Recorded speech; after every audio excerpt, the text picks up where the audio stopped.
is the story of the time I went to magic camp. I see some of you have already heard this story.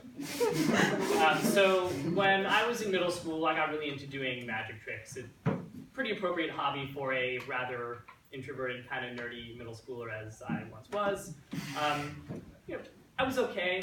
I would learn tricks on the internet. I would ask them for my birthday. My parents would very generously get them for me. I practiced. I did some birthday parties. I was fine. I was good. I liked it. So the summer before 7th grade, I'd never been to sleepaway camp, and my parents decided this would probably be a good sort of next step in my development, a chance to get away from home. But I wasn't particularly interested in sort of your traditional camp activities, not all that athletic or outdoorsy, but I really liked magic. And so my parents started looking into magic camps, and they found one. But this was not your run-of-the-mill magic camp. This was the magic camp.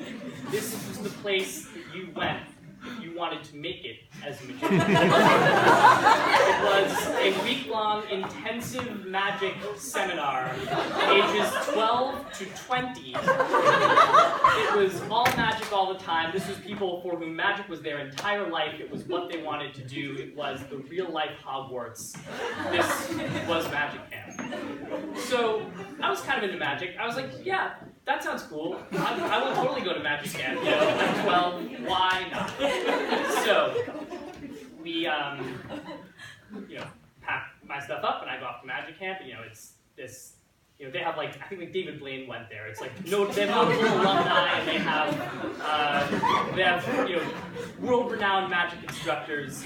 And so I get there and they hand me my schedule, and it's breakfast, magic seminar, magic class, magic workshop, lunch, practice time, magic electives, dinner, magic show.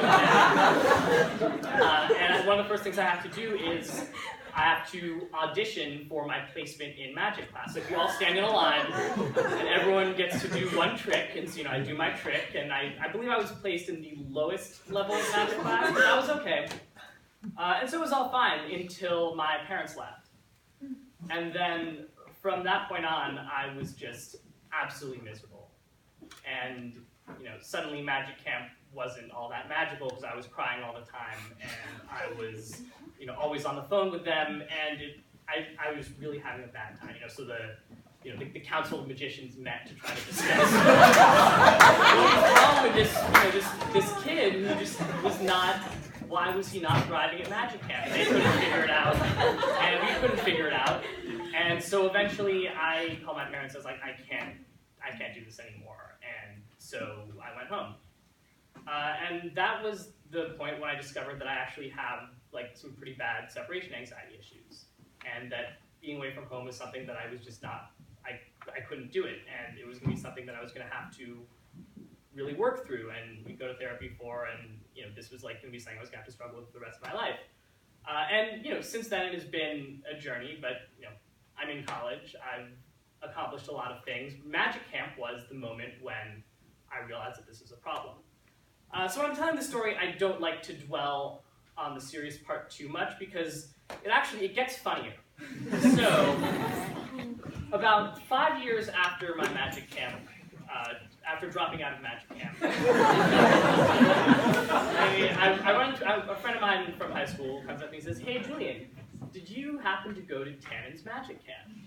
Now this is 5 years later. So oh my God, where is this coming from? I thought, I haven't thought about magic camp in years. I wanted to put this whole thing behind me. Why is this coming up now?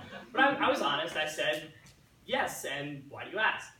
He says, well, I just saw a trailer for this movie, and you were in it.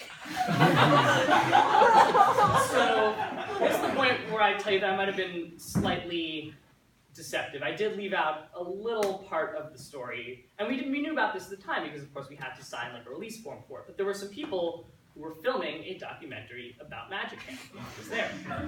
Now, of course, people film documentaries about things all the time, and we had much bigger concerns. We were not particularly worried about this documentary. So, just something I sort of put out there.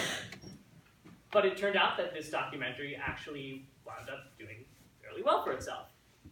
won a number of awards. It was screened at a number of film festivals. And so I went home and I watched the trailer. And, it's like the first day everyone's showing up for Magic Camp, and, maybe 30 seconds in, there I am, like, oh, I do birthday parties, 6-year-olds love me. And that's me, like, right in the trailer. But it gets better because I'm not just in the trailer. So you know how in documentaries they often like to sort of spotlight a number of people who have compelling stories. Well, I was the kid who could not handle the pressure of Magic Camp. And I am featured on the IMDb for it, Magic Camp, Julian Rosenblum himself. So perhaps the most traumatic experience of my entire life is preserved in perpetuity in film. But it makes for a great story. Thank you very much.